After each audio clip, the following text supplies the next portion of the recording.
Como acabamos de mencionar, el calcio está principalmente manteniendo una concentración estable a nivel sanguíneo, es decir, una concentración que bordea entre los 4,5 y 5,7 miliequivalentes por litro o unos 9,4 miligramos por decilitro.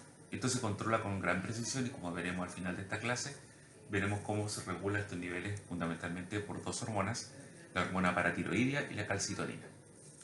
Hay algunas generalidades que son importantes de reconocer y entre estas está algunas sustancias que son capaces de disminuir la absorción del calcio a nivel intestinal, por ejemplo, oxalatos, fierros, fitatos, cafeína, la deficiencia de la vitamina D.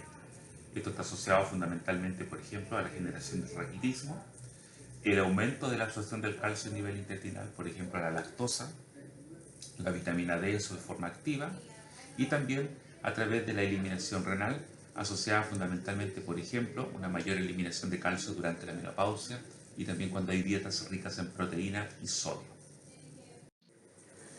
Como se mencionó, el calcio plasmático es un porcentaje muy menor del total de calcio que tiene nuestro cuerpo. Y este se encuentra prácticamente como calcio iónico en un 50% a nivel del plasma, cerca de un 9% complejado con aniones y también, por ejemplo, unido a proteínas, cerca de un 41%. Esto permite entonces que este calcio, y especialmente el calcio ionizado, sea un calcio difusible, es decir, que se puede mover, que puede ingresar, por ejemplo, desde el extracelular hacia el interior de una célula cuando se activa, por ejemplo, un canal de calcio. ¿Por qué el calcio es tan importante mantenerlo activo? La razón principal se debe a que el calcio es fundamental para aquellas funciones fisiológicas que son esenciales para nuestra vida. Entre ellas, por ejemplo, la contracción muscular. Como pueden observar ustedes en este esquema, los depósitos de calcio que están en el retículo endoplásmico o sarcoplásmico, ¿no es cierto?, a nivel muscular, son muy importantes porque este calcio, que es liberado hacia el intracelular, es el que permite, ¿no es cierto?, que haya una interacción entre la actina y la miosina. Esta unión, esta función bisagra que permite la contracción de los músculos, ocurre cuando el calcio se une, en particular, a la troponina, lo que permite ahora que se produzca un contacto entre, ¿no es cierto?, las cabezas de miosina con los filamentos de actina. Si no hubiese esta unión, no habría, digamos, el contacto directo y por lo tanto se perdería el tono contráctil. En este contexto, la contractilidad muscular, ¿no es cierto?, está asociada directamente a la hipercalcemia, el aumento de calcio por sobre lo normal, que va a aumentar el umbral de excitabilidad, puede producir debilidad muscular, letargia y coma, mientras que la hipocalcemia, la disminución por niveles por debajo de los normales, va a generar, ¿no es cierto?, disminución de la excitabilidad y también contracciones tetánicas y convulsiones.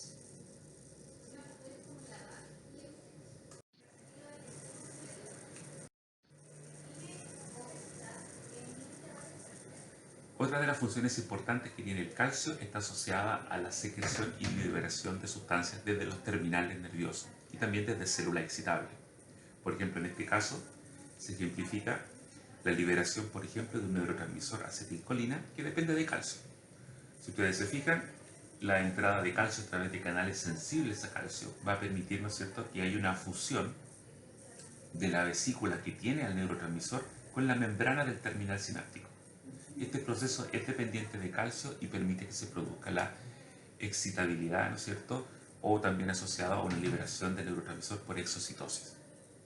En otras células que no son neuronas, por ejemplo células excitables, como por ejemplo la célula beta pancreática, también se observa una liberación, por ejemplo, de insulina desde vesícula, que también está mediada y participa activamente el calcio.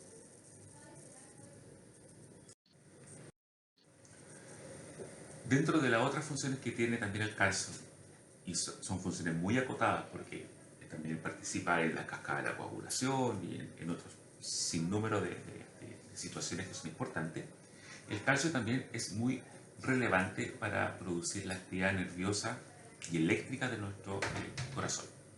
En este contexto en particular, si ustedes se fijan, acá tenemos los potenciales MZ, clásicos, ¿no es cierto?, de los cardiomiocitos, donde observamos que un aumento de la permeabilidad del sodio produce la depolarización en estas células que después coincide con la bajada de la permeabilidad al sodio, ¿no es cierto? Una disminución de la permeabilidad al potasio, un aumento de la permeabilidad al calcio que mantiene la meseta, y luego, ¿no es cierto?, una hiperpolarización mediada entonces por la apertura de canales de potasio y disminución de los canales de calcio.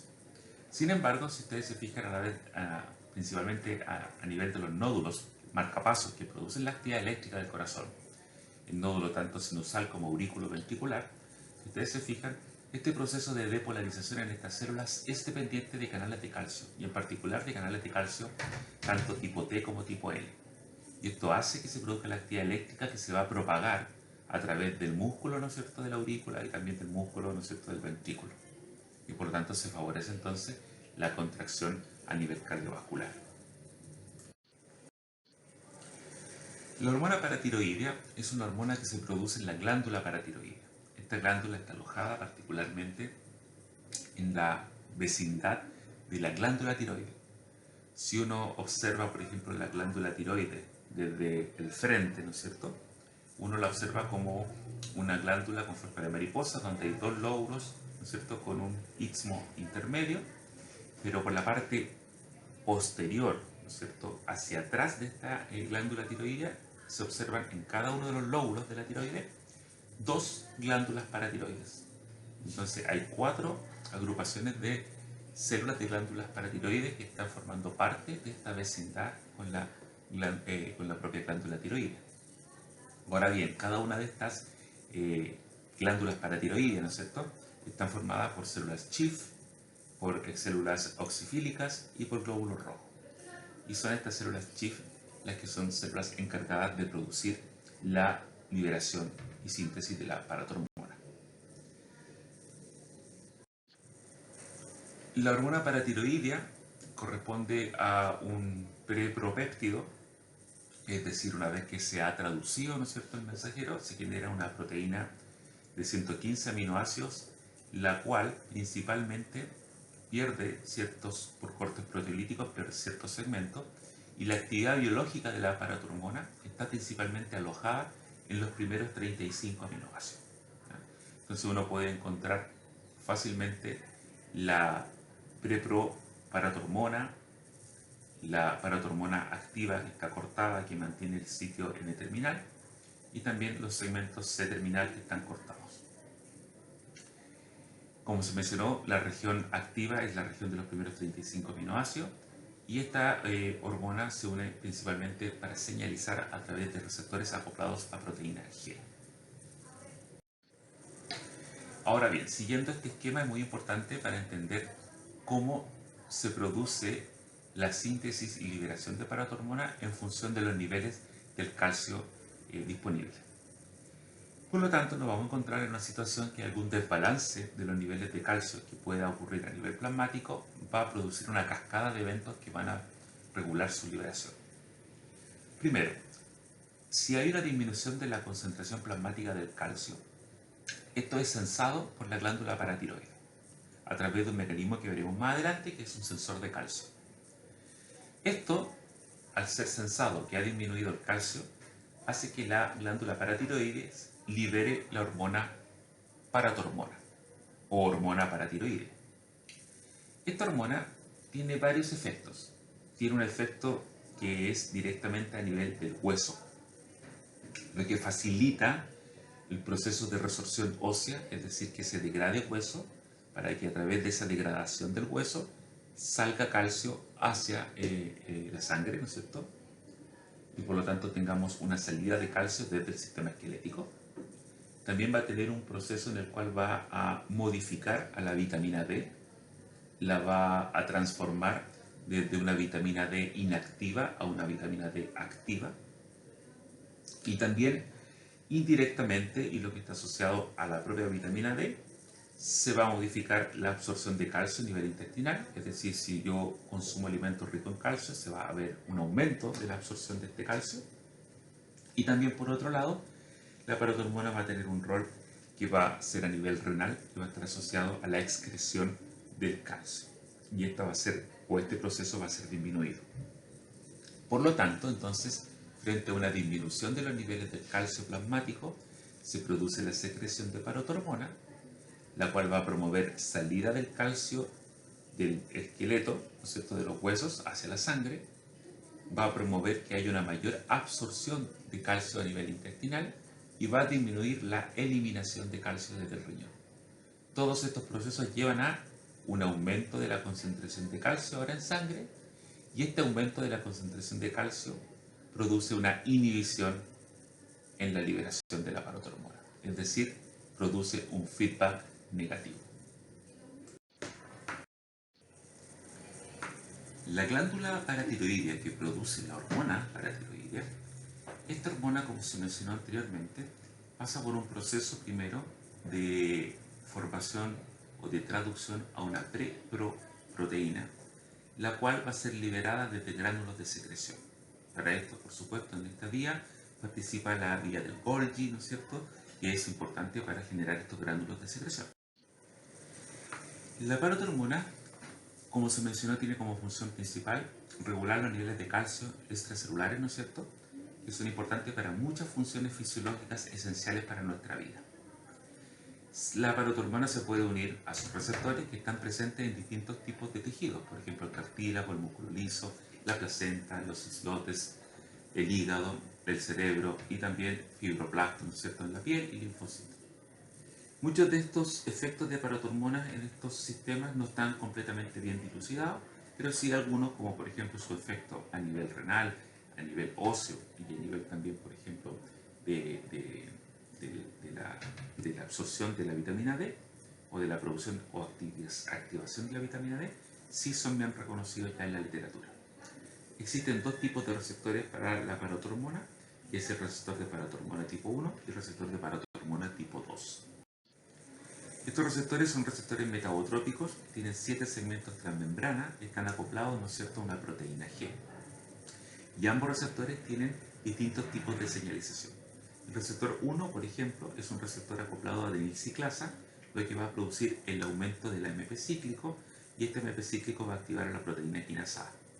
Por otro lado, el receptor 2 está asociado a proteína G de tipo Q, por lo tanto esto va a producir la activación de la fosfolipasa C, la formación de diacilglicerol e inositol trifosfato como segundos mensajeros, y por supuesto a través de la vía del inositol trifosfato se va a producir un aumento del calcio intracelular, principalmente porque aumenta el calcio que sale de los depósitos almacenados como el retículo endoplásmico, y va a llevar también a la activación de la proteína quinasa C. El rol de la glándula paratiroidea como un sensor de los niveles de calcio es esencial, porque como mencioné anteriormente, una disminución de los niveles de calcio va a gatillar que se produzca la liberación de parotormona.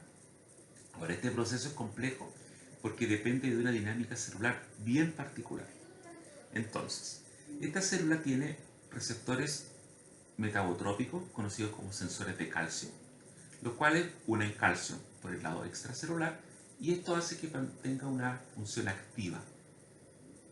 Entonces, si seguimos esta vía, el aumento del calcio extracelular activa este receptor sensor de calcio que tiene la glándula paratiroidea, la célula Chief, lo que va a llevar a la activación de la fosfolipasa 2, producción de ácido araquidónico, leucotrienos. Esto genera una vía que gatilla la degradación de la parotormona que está almacenada en vesículas o gránulos de secreción. Por lo tanto, si disminuye la parotormona que está almacenada, va a producirse también un fenómeno de disminución de la liberación. Entonces, niveles altos de calcio en sangre evitan que se produzca liberación o disminuyen la liberación de parotormona por degradación de esta hormona. Entonces, cuando nosotros tenemos una disminución del calcio asociada principalmente a una falta, ¿no es cierto?, de calcio en los nutrientes, exagerada eliminación a nivel renal, esa disminución de calcio hace que el receptor sensor de calcio que tiene esta célula no esté activo, esté en su estado relajado, y eso va a gatillar entonces ahora que se produzca la liberación de la parotormona almacenada en vesículas, porque principalmente no se activa la vía de degradación que ocurre cuando este receptor está activo, porque han aumentado los calcios extracelulares o los niveles de calcio extracelular. Por otro lado, la vitamina D, como veremos más adelante, es un importante promotor de la absorción del calcio a nivel del intestino. Pero además la vitamina D también tiene un efecto inhibidor, feedback negativo, sobre el proceso de transcripción del gen de la parotormona. Es decir, entonces ahora va a reducir los niveles de RNA mensajero de la parotormona, la vitamina D, y eso va a repercutir, por supuesto, en que haya menores niveles de parotormona traducida como proteína, por lo tanto, para estar lista o disponible para ser liberada. Este esquema nos muestra también una relación entre lo que he mencionado anteriormente. Primero, en la situación en que los niveles de calcio han disminuido, se va a producir entonces la liberación de la parotormona que está almacenada en estos granos de secreción. El aumento de la parotormona va a hacer que a nivel renal se produzca la activación de la vitamina D. Este proceso ocurre porque la parotormona activa a la enzima que transforma a la vitamina D inactiva, que es el calciferiol, a calcitriol, que es la vitamina D activa. De esta manera se produce vitamina D activa, la cual va a producir una mayor absorción de calcio a nivel del intestino. Pero también a nivel renal, la parotormona va a disminuir significativamente la excreción, que es lo mismo mencionar que va a aumentar la reabsorción, y también va a producir un aumento en la eliminación del fósforo. La parotormona, principalmente a nivel del sistema óseo, va a producir un aumento de la resorción ósea, que es la degradación de hueso, lo que va a favorecer la salida de calcio desde el hueso hacia la sangre. Y finalmente, estos mecanismos asociados a disminuir la eliminación de calcio a nivel renal, aumentar la absorción de calcio del intestino por acción de la parotormona y vitamina D, y la salida de calcio por resorción ósea desde el hueso, va a producir el aumento de los niveles de calcio y por ende la disminución de la liberación de parotormona. Si uno grafica los niveles de calcio y los niveles de fosfato en el tiempo, uno puede observar que estos niveles están estables, y si se activa la secreción de hormona paratiroidea, puede observar que en el tiempo aumenta los niveles plasmáticos de calcio y disminuye los niveles plasmáticos de fosfato. Principalmente este mecanismo se debe, la disminución de los niveles de fosfato, están asociados a una excreción del fosfato a nivel renal inducido por la parotormona. La parotormona como tal, a nivel ya renal, tiene mecanismos que son muy importantes. Acá, por ejemplo, esto es en el túbulo distal. En esta célula tenemos, ¿no es cierto?, el lado luminal, es decir, el lado donde están, principalmente el lumen de los túbulos, es decir, por donde va la orina, y el lado vasolateral, por donde están, ¿no es cierto?, los capilares, la sangre, el intercambio, ¿no es cierto?, que tiene esta célula. Lo primero que hace la parotormona es, a través de su receptor, que está a nivel renal, es producir un mecanismo que lleva a la activación en el lado luminal de este canal de calcio. Al activarse este canal de calcio, lo que hace es mover moléculas de calcio desde la orina hacia el intracelular. Por supuesto, este calcio, cuando ingresa, puede gatillar una vía de señalización por calcio. Para que esto no ocurra, en estas células está la calvindina D28, que es una proteína citoplasmática que es capaz de unir al calcio y que actúa como una especie de transportador para mover el calcio dentro del citoplasma hacia el extremo vasolateral que está en contacto con la sangre. En el extremo vasolateral, por otro lado, la vitamina D activa, que fue activada por la parotormona, también promueve la activación de esta bomba calcio-tepeasa. Y esta bomba calcio-tepeasa lo que hace ahora es mover moléculas de calcio desde el citoplasma de esta célula hacia, ¿no es cierto?, el extracelular, hacia la sangre. Y esto también lo hace este intercambiador calcio-sodio, también que está en esta membrana vasolateral. Entonces, por lo tanto, la parotormona favorece, a través de la activación de un canal de calcio que está en la membrana luminal, que se muevan moléculas de calcio desde la orina hacia el interior de esta célula, del túbulo distal, y luego este calcio salga por el lado vasolateral, por esta bomba calcio-tepeasa y por este intercambiador calcio-sodio.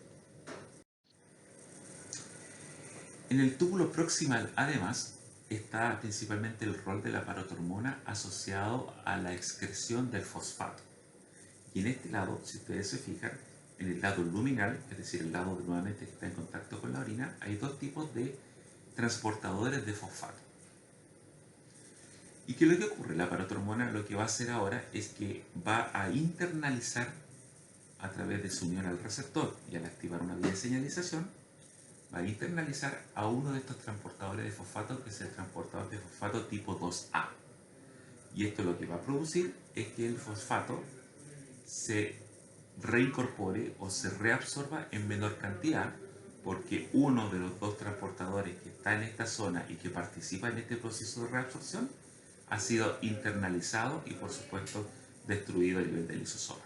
Entonces la reabsorción de fosfato es disminuida por la parotormona, que es lo mismo que decir que se favorece la eliminación del fosfato por la orina.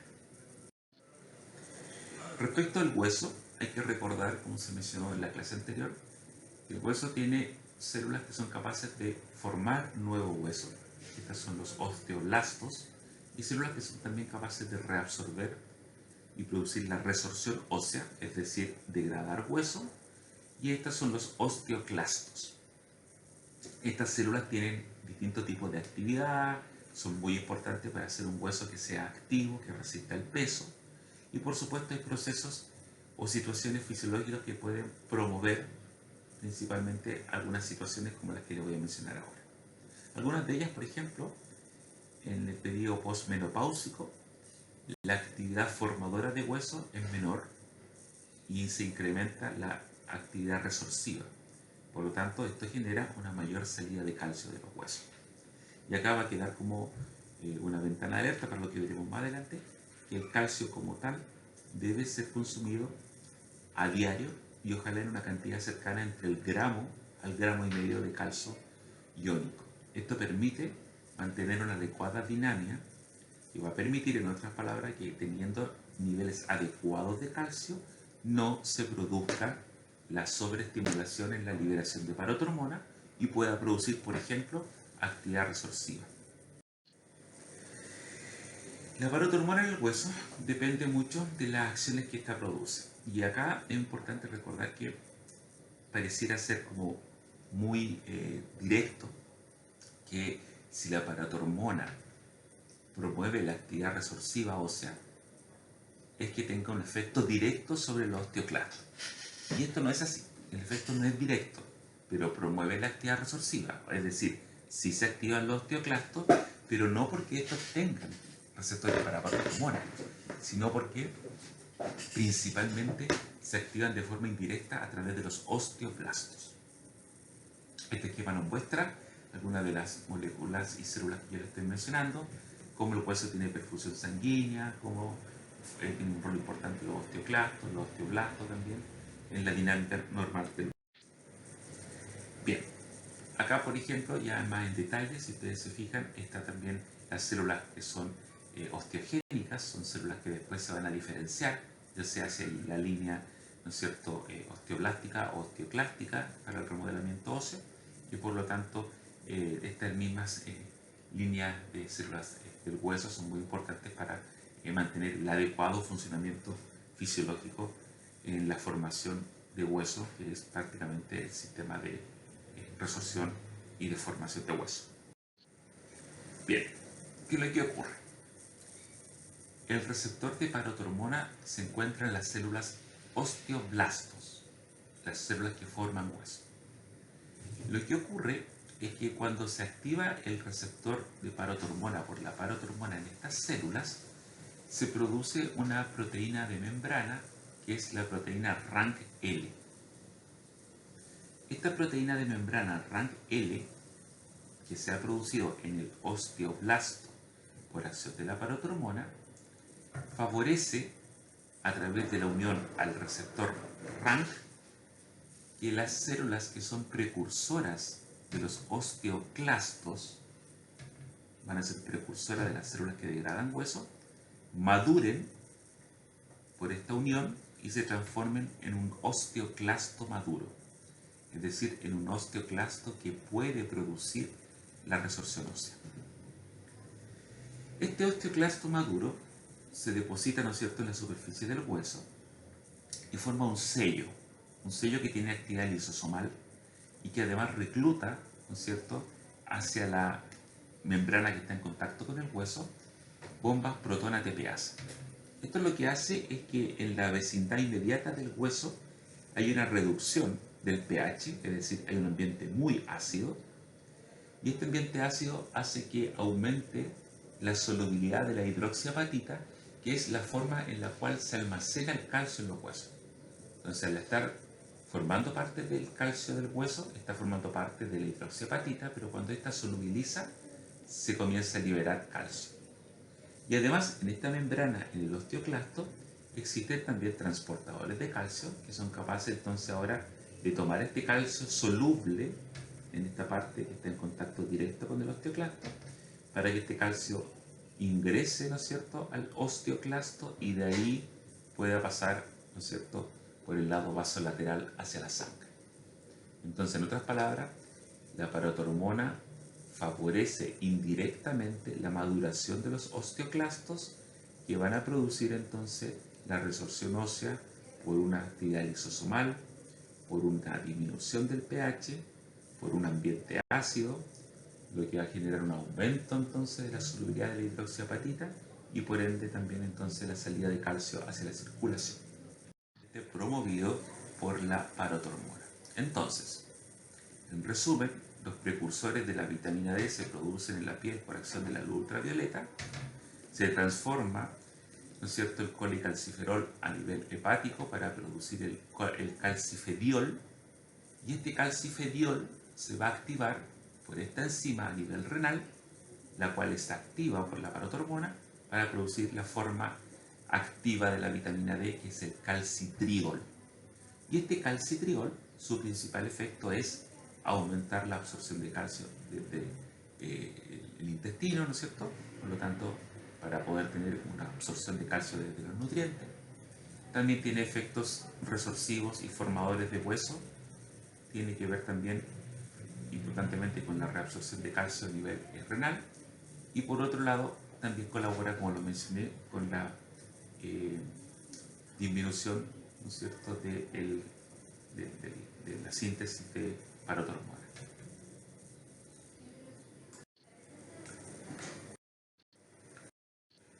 Ahora, es muy importante recordar que los niveles de calcio son dependientes o dependen, ¿no es cierto?, de la ingesta de alimentos, al igual que la vitamina D de la exposición al sol. La modernidad como tal y también los nuevos tipos de dietas no siempre aseguran un nivel de calcio y vitamina D adecuado. Por lo tanto, la Organización Mundial de la Salud ha recomendado que el calcio y la vitamina D sean consumidos como nutrientes a diario, ¿ya? Y recomienda, según esta escala, como ustedes pueden ver, el consumo de calcio y vitamina D prácticamente durante toda la vida. En resumen, lo más importante, si ustedes lo relacionan con lo que hemos visto anteriormente, es que el consumo de calcio adecuado va a permitir que no haya una actividad exagerada de la parotormona, por ende que no se produzca entonces esta actividad resorsiva que puede, ¿no es cierto?, cuando uno tiene poco calcio en sangre, ser crónica y producir a largo plazo esa actividad resorsiva, la pérdida, ¿no es cierto?, de integridad del hueso y puede producir, por ejemplo, osteoporosis como una situación más grave. Entonces, en este caso, la osteoporosis va a estar asociada principalmente a la desregulación de estos dos procesos, que es la formación de nuevos huesos por acción de los osteoblastos y, ¿no es cierto?, la resorción ósea o degradación de huesos por acción de los osteoclastos. Es muy importante mencionar, como también lo revisamos en la clase anterior, que hay un periodo de consolidación de la masa ósea, y en este periodo nosotros tenemos como una cuenta de ahorro donde hacemos depósitos de calcio en nuestro hueso. Y esto ocurre principalmente, bueno, por una actividad anabólica, ¿no es cierto? Que cuando nosotros crecemos, después de la adolescencia, etcétera, generamos nuevo tejido óseo, por lo tanto almacenamos más calcio en este nuevo tejido, pero además también porque en esta pendiente positiva, donde hay un aumento de la consolidación de la masa ósea, lo que ocurre es que hay una actividad también mucho más activa de las enzimas y de las células productoras de hueso, es decir, osteoblásticas, que de aquellas células que son degradadoras de hueso. Sin embargo, esto llega hasta una etapa donde se consolida esta masa ósea y donde también fisiológicamente comienza a disminuir la actividad osteoblástica y comienza también a prevalecer más la actividad osteoclástica de resorción de hueso. Y por eso se invierte la pendiente y comienza a disminuir progresivamente la masa ósea. Esto y también otros factores dan cuenta de este fenómeno. Ahora, el problema es que dependiendo de la altura a la que nosotros lleguemos en este pic, podemos entonces en esta dinámica de caída hacer que más tarde en nuestra vida bajemos los niveles de calcio respecto a este umbral que se conoce como el umbral de fractura. Y este umbral de fractura se caracteriza por ser un umbral que se relaciona, ¿no es cierto?, con una fragilidad del hueso que puede aumentar el riesgo de fractura, ya sea en la muñeca, en las vértebras o también, por ejemplo, en cadera, y que es grave, ¿no es cierto?, para principalmente los ancianos. Pero si ustedes se fijan en las mujeres, además la pendiente de caída se incrementa en esta etapa que se correlaciona principalmente con el periodo de menopausia. En esta dinámica entonces de la remodelación ósea, que es normal y fisiológica, todos estos factores son capaces de promover o inhibir ya sea la actividad osteoclástica o la actividad osteoblástica. Y en este contexto es importante mencionar que la parotormona promueve la actividad de los osteoclastos principalmente, lo que va a generar la actividad resorsiva. Aunque también el efecto directo, como lo vimos anteriormente, sobre los osteoblastos podría generar un efecto formador de hueso, prevalece en este caso para la parotormona el fenómeno de producir principalmente en mayor cuantía la resorción ósea. Entonces, volviendo a este riesgo de fractura, hay que mencionar que tanto en mujeres como en hombres se establece después de cierta punto de edad, ¿no es cierto?, un incremento en aquellas fracturas que son más relacionadas con la osteoporosis, que son, por ejemplo, las fracturas de vértebra, de cadera y de muñeca. Y esto se relaciona entonces principalmente a una pérdida de masa ósea rica en calcio. Este es un tipo de examen que se conoce como densitometría ósea, el cual establece en base a la edad de las personas, a su género, por ejemplo, su sexo, cómo está su densidad mineral ósea respecto a la población. Y si esta densidad mineral ósea está por debajo de una desviación estándar poblacional, se considera normal. Si está entre una desviación estándar y 2,5 desviación estándar, se considera como osteopenia, que ya es una pérdida de masa ósea. Y si está más allá de 2,5 desviación estándar, puede ya estar relacionada directamente con riesgos de fractura o no a la osteoporosis. Y en este esquema, que es muy interesante de evaluar, ustedes van a ver una relación que se asocia a la tasa de fracturas en los pacientes respecto a la masa ósea y la edad. Entonces, para tener un ejemplo, si ustedes se fijan, masa ósea en el antebrazo, si un individuo tiene una masa ósea alta, por ejemplo, y está en una edad de 65, 69 años, su riesgo de fractura es cercano, ¿no es cierto?, a este 20, 25 por 1000 en paciente año. Pero si masa ósea es muy baja, van a observar que este factor se incrementa, en vez de ser 20, 25, se va a incrementar, ¿no es cierto?, a 40, 50, o sea, al doble. Entonces, el riesgo de fractura principalmente va a estar relacionado no solamente por la edad, sino también por la masa ósea que va a dar cuenta de la fragilidad que tenga este hueso. Como mencioné entonces, tenemos una etapa muy importante para consolidar nuestra masa ósea, para consolidar esta cuenta de ahorro, ¿no es cierto?, en cuanto al calcio, y por lo tanto es recomendable que cada uno pueda autoexaminarse y ver si consume los niveles de calcio y tiene niveles de vitamina D adecuados durante la edad que puede consolidar masa ósea. Si eso no ocurre, vamos a tener entonces después en el periodo normal de pérdida de masa ósea con la edad, una pendiente de caída que puede ser mucho más pronunciada, puede pasar el riesgo de fractura y puede ser más peligrosa a temprana edad. Respecto a la vitamina D, tenemos que decir que la vitamina D, como lo mencionamos, estimula, ¿no es cierto?, la actividad en el hueso tanto osteoblástica como osteoclástica. Su principal función es a nivel intestinal porque aumenta la absorción de calcio, y a nivel renal disminuye la reabsorción de calcio y aumenta la reabsorción de calcio y de fosfato.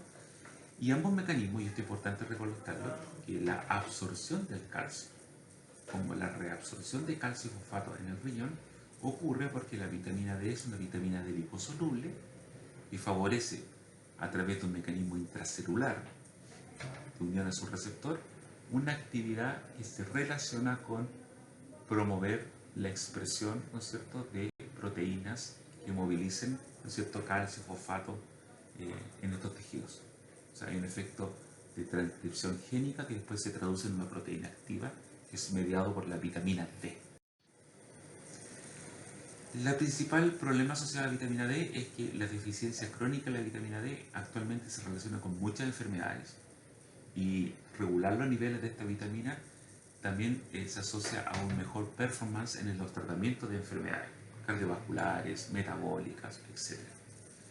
Y también en casos de deficiencia muy importante de vitamina D, especialmente en niños, se produce una condición que se llama el raquitismo, que es una fragilidad ósea muy grave y que puede llevar a la osteomalacia, que es parecida a la osteoporosis en los adultos, pero que se debe fundamentalmente a la pérdida de vitamina D.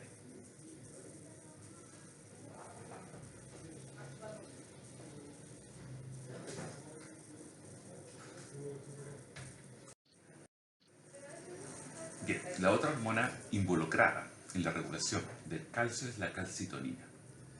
Esta hormona también se produce en las glándulas paratiroides y específicamente cerca de las tiroides, en las células que son C productoras de calcitonina.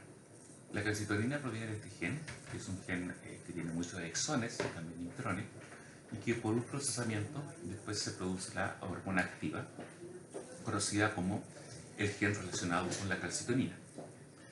Esta hormona, la calcitonina, se une a receptores específicos y a nivel fisiológico es una hormona que genera un efecto que es antagónico al de la parotormona. Por lo tanto, para resumir y recordar, si la parotormona promueve la resorción ósea, la calcitonina la inhibe, entre otros efectos que veremos a continuación. La calcitonina corresponde a un prepropéptido de 135 aminoácidos. Esta proteína, como mencioné, se regula principalmente la secreción a través de los niveles de calcio, es decir, un aumento en los niveles de calcio circulante hace que se secrete esta hormona, que es completamente inverso a lo que ocurre con la parotormona, porque cuando tengo mucho calcio circulante, la parotormona disminuye su liberación. En este caso, la calcitonina aumenta. La calcitonina, como lo mencioné, está en estas células C parafoliculares que están en la glándula tiroidea. Tiene características que son bien importantes, entre ellas es que disminuye la concentración de calcio plasmático, o sea, tiene un efecto hipocalcémico, y además también disminuye los niveles de fosfato, tiene un efecto hipofosfatémico. Actúa a nivel renal disminuyendo la reabsorción de calcio, es decir, promueve que se elimine más calcio por el riñón como un mecanismo para disminuir la concentración de calcio, y también actúa a nivel óseo para inhibir la resorción ósea mediada por los osteoclastos. Por lo tanto, va a disminuir también la concentración de calcio, favoreciendo no solamente la eliminación, sino que también que salga menos calcio del hueso. Ahora bien, en esta tabla se resumen las acciones, ¿no es cierto?, de las hormonas reguladoras de los niveles de calcio, con sus efectos y acciones que es recomendable estudiar. Y lo que es importante también reconocer es que en esta dinámica hormonal, fisiológica y endocrina, los niveles de paratiroidea como hormona y los niveles de calcitonina, junto con los niveles plasmáticos de calcio, siempre están en equilibrio.